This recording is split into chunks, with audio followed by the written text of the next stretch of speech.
Welcome to வினர்ஜாய் science academy.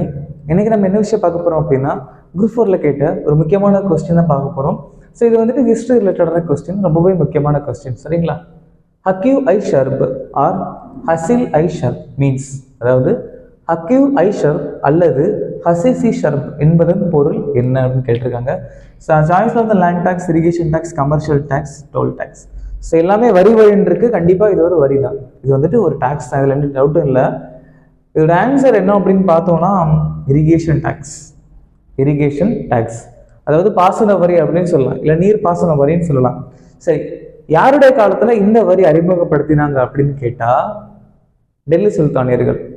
Delhi சுல்தானியர் காலகட்டத்தில் Tughlaq dynasty, Delhi Sultani காலகட்டத்தில் துக்ளக் வம்சம் அப்படிங்கிற வம்சம் இருந்து, அந்த வம்சத்துடைய ஒரு முக்கியமான அரசர் தான் ஃபிரோஸ் ஷா துக்ளக். ஃபிரோஸ் ஷா துக்ளக். இந்த ஃபிரோஸ் ஷா துக்ளக் அப்படிங்கிற அரசர் தான் நீர்ப்பாசன வரி அறிமுகப்படுத்தினார்.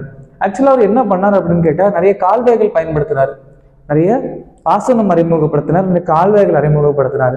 அவர் அறிமுகப்படுத்தின முக்கியமான ஒரு கால்வாய் வந்துட்டு Yamuna to Hisar. Yamuna to Hisar. So யமுனால இருந்து ஹிசார் அப்படிங்கிற இடத்து வரைக்கும் ஒரு முக்கியமான கால்வாய் அறிமுகப்படுத்தியிருப்பாரு. அதை அறிமுகப்படுத்தினதுக்கு அப்புறம் தான் நிறைய வரி விதிச்சிருப்பாரு. அதுல முக்கியமான ஒரு வரி தான் நீர் பாசன வரி. ரைட்டா? சரி, இப்போ வந்துட்டு இதை அறிமுகப்படுத்தின அரசர் ஃபிரோஸ் ஷா துக்ளக் நம்ம சொன்னேன். இப்போ அவரை பத்தி ஒரு சில முக்கியமான விஷயங்களை பார்த்துடலாம். அவர் என்னன்னா, அவரோட ஆட்சி பண்ணும்போது அவர் மக்களுக்கு என்னென்ன விஷயங்கள் பண்ணாரு, நல்லது என்ன பண்ணாரு, கெட்டதா என்ன பண்ணாரு, அதெல்லாம் கொஞ்சம் டீட்டெயிலாக பார்த்துடலாம். ஸோ ஹிஸ்டரியை பொறுத்த வரைக்கும் டெல்லி சுல்தானர் டாபிக் ரொம்ப முக்கியமான டாபிக். அது டிஎன்பிஎஸ்சியில் பொறுத்த வரைக்கும் சரிதான், மற்ற எக்ஸாம்ஸ்லும் சரிதான்.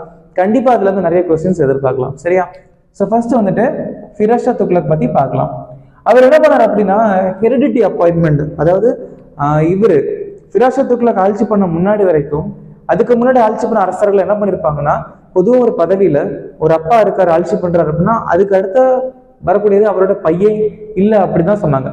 அதாவது அதுக்கப்புறம் அவரோட பையன் இருக்குன்னு அவசியம் இல்லை, யாருனாலும் அந்த பதவியில இருக்கலாம் அப்படின்னா மற்ற அரசர்கள் ஆட்சி பண்ணியிருக்காங்க. ஆனா ஃபிரோஸ் ஷா துக்ளக் என்ன பண்ணிருக்காருன்னா, பொதுவா ஒரு அதிகாரி இருக்காரு, அந்த அதிகாரி கீழே அதோட இடத்துக்கு யாரும் வருவாங்க, அவங்களோட பையன் தான் வரணும் அப்படிங்கிற மாதிரி நினைச்சாரு. அப்படிதான் நிர்வாகம் பண்ணியிருக்காரு நம்ம ஃபிரோஸ் ஷா துக்ளக். அதுக்கப்புறம் சேலரி தெரியல. பொதுவா நிறைய அரசர்கள் இருக்காங்க, ஆட்சி பண்ணாங்க அப்படின்னா அதுக்கு கீழே நிறைய சோல்ஜர்ஸ் இருப்பாங்க, நிறைய அதிகாரிகள் இருப்பாங்க. அவங்களுக்கெல்லாம் சேலரி இன்க்ரீஸ் பண்ணாரு நம்ம ஃபிரோஸ் ஷா துக்ளக். சேலரியை வந்து இன்க்ரீஸ் பண்றது யாரு? ஃபிரோஸ் ஷா துக்ளக். சரிங்களா? அது மட்டும் இல்லாம ஜமா மஸ்ஜித் புதுப்பினர்.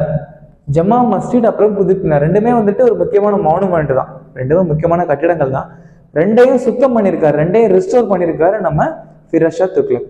ஜிசியா, இது வந்து ரொம்ப முக்கியமான வரி, நிறைய பேருக்கு கேள்விப்பட்டிருப்பீங்க. ஸோ டெல்லி சுல்தானர்கள் அறிமுகப்படுத்தின ஒரு முக்கியமான வரி தான் ஜிசியா. இதை வந்து நம்ம ஃபிரோஸ் ஷா துக்ளக் ரத்து பண்ணியிருப்பாரு. மறுபடியும் என்ன பண்ணுவார், அக்பரும் ரத்து பண்ணியிருப்பாரு இந்த ஜிசியா அப்படிங்கிற வரியை. அப்படி மாத்தி ஒரு சில அரசர்கள் இதை அறிமுகப்படுத்துவாங்க, ஒரு சில அரசர்கள் இதை ரத்து பண்ணுவாங்க. நம்ம ஃபிரோஸ் ஷா துக்ளக் என்ன பண்ணியிருக்காரு, இதை ரத்து பண்ணியிருக்காரு. சாரி, இதை வந்து அறிமுகப்படுத்தியிருக்கிறேன்னா ஃபிரோஸ் ஷா துக்ளக். இதுக்கு முன்னாடி ரத்து பண்ணிச்சிருந்தாங்க. ஸோ ஜிசியா எந்த மாதிரி வரிகள் அப்படின்னா, இப்போ ஃபிரோஸ் ஷா துக்ளக் ஆட்சி பண்ணிட்டு இருக்காரு. அவரோட ஆட்சியில வந்துட்டு இந்துஸ் மக்களும் இருப்பாங்க, இஸ்லாமிய மக்களும் இருப்பாங்க. அப்படி இஸ்லாமிய மக்கள் இல்லாம இருப்பாங்க இல்லையா, அவங்க எல்லாம் என்ன பண்ணிருக்கணும், ஃபிரோஸ் ஷா துக்ளக் வரி கட்டணும். அந்த வரி தான் இந்த ஜிசியான்னு சொல்லக்கூடிய ஒரு வரி. சரியா? அது மட்டும் இல்லாம நிறைய டாக்ஸை வந்துட்டு டிக்ரீஸ் பண்ணியிருக்காரு, நிறைய டாக்ஸை வந்து என்ன பண்ணியிருக்காரு, ரத்து பண்ணியிருக்காரு. ஒரு சில முக்கியமான வரியெல்லாம் என்ன பண்ணியிருக்காரு, ரத்து பண்ணியிருக்காரு நம்ம ஃபிரோஸ் ஷா துக்ளக். அவரு கொண்டு வந்த ஒரு சில முக்கியமான வரிகள் வந்துட்டு கராஜ், அப்புறம் சகாட், அப்புறம் உஷூர். கராஜ், சகாட், உஷூர். கராஜ், சகாட், உஷூர் அப்படிங்கிற 3 வரிகள் அறிமுகப்படுத்தியிருக்கிறாரு நம்ம ஃபிரோஸ் ஷா துக்ளக். அந்த காலத்துல ஏழை எளிய மக்கள் நிறைய பேர் இருந்தாங்க. எல்லாருக்குமே என்ன பண்ண, ஹாஸ்பிட்டல் வந்து ரீச் பண்ண முடியாது, மருத்துவமனையே போக முடியாது. அப்படி வந்துட்டு ரொம்ப புவர் பீப்புள்ஸ், பாவப்பட்ட மக்களுக்காகவே என்ன பண்ணியிருக்காரு, மருத்துவமனை கட்டியிருக்காரு. அந்த மருத்துவமனையோட பேரு ஷிஃபா கானா. அந்த மருத்துவமனையோட பேரு ஷிஃபா கானா, இல்லைன்னா பி மரிஸ்டன் அப்படின்னு சொல்லுவாங்க. ஃபிரோஸ் ஷா துக்ளக் வந்து நிறைய மருத்துவமனை அறிமுகப்படுத்தி இருக்கிறாரு நல்ல பாவப்பட்ட மக்களுக்காக. அந்த மருத்துவமனையோட பேர் வந்துட்டு ஷிஃபா கானான்னு சொல்லலாம், இல்ல பை மரிஸ்டன் அப்படின்னு சொல்லலாம். சரியா? அதே மாதிரியே ஒரு துறை கொண்டு வந்திருக்கிறாரு, காய்ராத், திவான் ஐ காய்ராத். திவான் ஐ காய்ராத் அப்படின்னா அது ஒரு துறை, அது ஒரு டிபார்ட்மெண்ட். என்ன துறை, யாருக்கான துறைன்னு கேட்டா, அந்த காலத்துல வந்துட்டு நிறைய புவர் கேர்ள்ஸ் இருந்தாங்க, பாவப்பட்ட பெண்கள் இருந்தாங்க, அவங்களால திருமணம் பண்ண முடியாது.